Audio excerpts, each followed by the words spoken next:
Good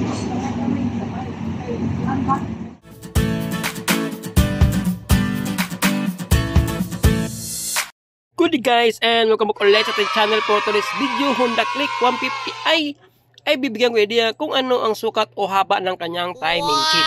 Nagkataon guys is meron tayong binaklas na makina kasi nga is nabiyak ang kanyang makina guys. At bibigyan ko idea kung paano ito bilangin before natin i-reveal ang kanyang haba ng kanyang timing chain. Ito lang gawin nyo na itapat nyo lang ang ngipin ng ating timing chain. Sa bawat ngipin is meron siyang dalawang mata. Pag tinapat natin ang dalawang ngipin ay magiging 4 na ang mata. At ang pagbilang natin dito guys ay by 1.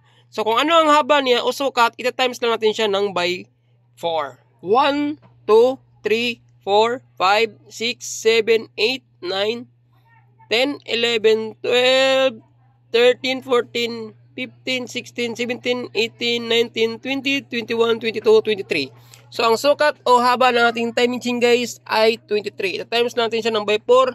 Ang resulta ay magiging 92. So home service tayo guys. Tayo sa ating shop. At nagkataon is merong biniyak na Honda 150i. Kaya ngayon nakapagbilang na tayo kung ano ang sukat o haba ng kanyang timing chain. Ang nangyari sa kanyang makina is nag-stack up ang kanyang center stand. Pinokpok daw ito ng may-ari, no? Medyo may katigasan nga. Ngayon, sinalo ng kanyang kabarkada at nasubrahan sa pagpokpok kaya nabayak ang kanyang makina. Pag matigas ang ating center stand guys, lalo sa mga click 125, 150, 160, ay huwag niyong piliting pukpukin kung ayaw niyong mabiyak ang lalagyan ng ating center stand. So dalhin niyo sa mga shop para mahinang or magkaroon ng paraan para magkaroon ito ng paglambot. So huwag niyong piliting pukpukin para hindi magaya sa motor ni bossing.